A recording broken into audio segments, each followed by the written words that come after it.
Amen. God is good. And all the time. Amen. No, nakakatuwa talaga. No, naalala ko talagang nung pagpasok ng Bear, ang dami nagpapatugtog ng Christmas song. Ngayon biglang kumunti. Ewan ko ba. Hindi napansin namin nung isang araw sa office eh. Amen. So every gising is a blessing. Totoo, no? So praise the Lord. Yung nakaraang bagyo, talagang iniingatan tayo ng Panginoon. Amen. So matatapos ng 2025, yung year of breakthrough. At alam ko, yung iba marami nakaranas ng breakthrough this year. Ngayon, in order for us, ito yung title ng devotion natin. Maikli lang naman to. Para magkaroon ng breakthrough, dapat yung pundasyon mo malalim. Amen. Sa lahat ng bagay, napaka-importante ng pundasyon. Ito yung verse natin, Matthew 7:24. Kaya't ang bawat nakikinig at nagsasagawa ng mga salita kong ito ay maitutulad sa isang taong matalino na nagtayo ng kanyang bahay sa pundasyon ay bato. So if we want to have a steady life, a focused life, a life that is really centered on the Lord, dapat yung pundasyon malalim. Amen. And in every aspects of life, napaka-importante ng pundasyon. Kung kita ninyo to. Ito yung Shanghai Tower. Hindi ito yung yung lumpia.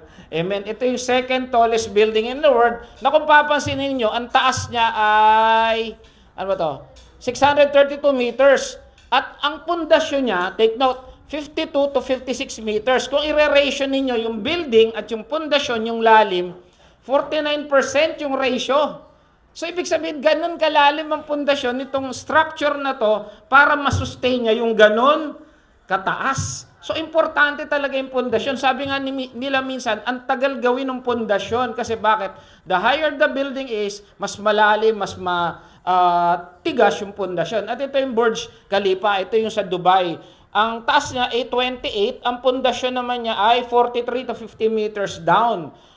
Ratio mo siya, 30% ng building, yung taas niya, pundasyon. So, definitely napaka-importante ng pundasyon. So, kung halimbawa, ang taas-taas ng building, ang pundasyon na naman, ilang metro lang, ay bagsak yan. Sandaling-sandali lang. Pag bumagyo dyan, wala yan. Buti na nga lang, walang bagyo dyan. Amen? At ganun din sa buhay natin. Sa beauty pageant, may mga kilala ba kayong mga beauty titleist, mga beauty hall, mga nag-champion, na sinabi nila, pangatlong try ko na to. Di ba parang yung nakaraan, yung Miss International, parang pangatlong try na niya yun, nakalimutan ko lang. Even Catriona Gray, if I still remember it correctly, mga pangalawang try na niya yun. So, ibig sabihin, nagbaon siya ng pundasyon na para mas maging magaling na beauty, beauty title holder ba ang tawag dyan, no? Maging beauty queen yun. So, ibig sabihin, practice, and then eventually, he became a beauty queen. So, sports, kilala natin si Michael Jordan, si Larry Bird, and even Manny Pacquiao. They invest a lot of time, para gumaling sa kanilang career. Naalala ko si Larry Bird, kung tama yung nabasa ko, 500 shots dapat ma-shoot niya every day. Pag siya yung nagpa-practice, 500 sa umaga lang yon. Si Michael Jordan, ganun din. Talagang kinakarir nila yung pagbabasketball. Si Stephen Curry, ganun din.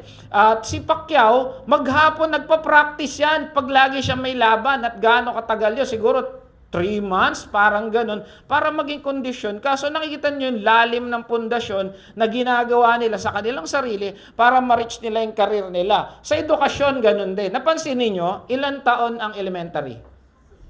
6 years. Tapos yung mid-education level natin, ginawa na rin 6 years bago ka makarating ng college. So, ibig sabihin yung pundasyon mo, pansinin mo ang mga bata na hindi masyadong magaling sa English, binaliwala nila yung English nung sila ay nasa elementary. Pagdating ng college, hirap.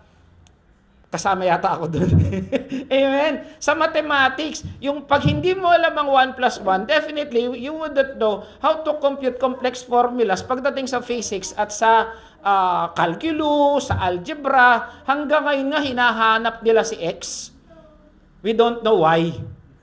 Sa mga nag-algebra, alam ibig sabihin, di ba? So, napakalalim, di ba? Bakit sasabihin mo, hindi naman kailangan to, No, kailangan yan kasi pag nag-college ka, importante yan. Amen? Ganon din sa parenting, ito napaka-importante. Kung paano mo pinalaki ang anak mo, nung bata sila, nung foundational years, yan ang madadala niya sila pagdating nila ng paglaki nila. Lahat tayo dito, I'm sure, affected tayo kung paano tayo pinalaki ng magulang natin. Tama? Kung pinalaki tayong hindi tinuruan gumawa sa bahay, definitely, paglaki niyan, pag nag-asawa yan, hindi marunong gumawa sa bahay yan.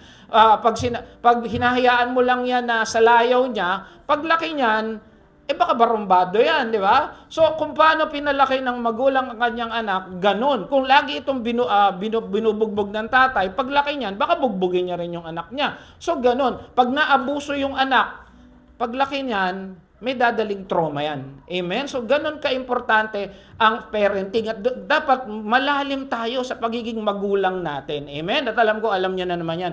And dito yung pinaka-importante, yung pananampalataya natin. Kahit may dumating kang bagyo, sabi kanina doon sa binasa nating verse, kung ang pundasyon natin ay ang bato, at sino yung bato? Si Jesus, hindi tayo magagalaw. Kaya kanina nga, yung patotoo ni Sister Daisy, na by faith. Pero kung wala ikaw na faith, baka umalis ka na, baka lumaglag yan, baka tumawid yan, di ba? Ganon. But because we have Jesus and we know that we are protected by Jesus, alam mo, hindi kanya pababayaan. Amen? So, ganun din sa aspeto ng ating pananampalataya. Pag ikaw hindi malalim sa Diyos, huwag na lang, ayoko na mag-church. Layo-layo naman yung church na yan, di ba? So, hindi mo na iisipin yon. Pero the moment magka-problema ka, doon ka lumalapit sa Diyos. Pero kung ikaw ay malalim sa iyong pananampalataya sa Diyos, yung pundasyon mo talagang nasa kay Kristo, kahit ano bagyo, madadala mo. Amen? At hindi ikaw na yun. Sabi nga ng Panginoon, di ba? Kasama ka niya. Hindi ka niya iiwan, hindi ka niya pababayaan. So definitely, foundation is very important in all of aspects ng ating pamumuhay, lalo na sa pananampalataya. Sabi dito, pag bababaw ka, madali kang madala.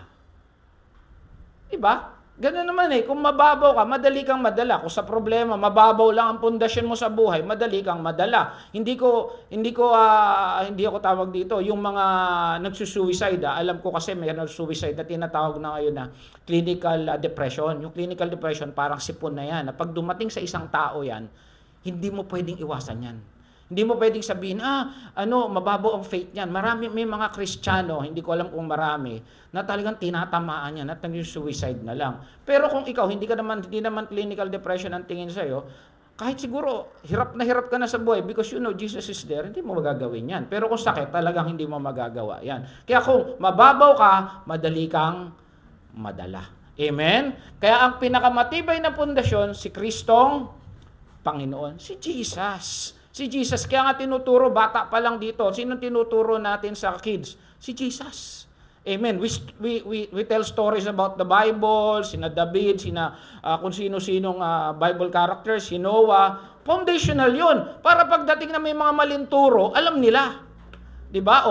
Tanungin kayo, ilan ang sinakay ni Abraham sa arko? Alam nyo kung ilan? Alam nyo ba kung ilan? Hindi. Bakit? Kasi si Noah ang ginamit, hindi si Abraham. O tamo, hindi kayo nag-Sunday school. Hindi, joke lang. Amen? So yung mga ganun, alam mo agad. Amen? Ngayon, bakit si Jesus? Bakit kailangang siya yung pundasyon natin? Alam nyo, ito yung pinakamadaling definasyon. Dapat, dahil si Jesus mismo, nagbaon siya ng pako sa kanyang kamay para mapundasyonan niya yung pagmamahal niya sa atin.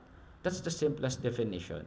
He himself, sabi sa Romans 5:8, minahal niya tayo nung tayo ay makasalanan pa. At paano niya pinatunayan noon? Nagbaon siya ng pako sa kanyang kamay para maselyuhan yung buhay na walang hanggan na ibibigay niya sa atin. Amen? So si Jesus din nagpundasyon para tayo magkaroon ng buhay na walang hanggan. Ikaw, ano pundasyon mo? Yan ang tanong. I'm sure lahat tayo dito, ang pundasyon natin si Kristo. Gaano kalalim ang pundasyon mo? So yun yung ating itanong sa sarili natin. But I know sa biyaya ng Diyos, tayo ay nakabaon sa ating Panginoong Hesus. Amen? So yun lang po, isang mapagpaalang umaga po. Salamat, Pastor Greg. Ngayon po tayo po'y magsitayo para po sa ating opening prayer.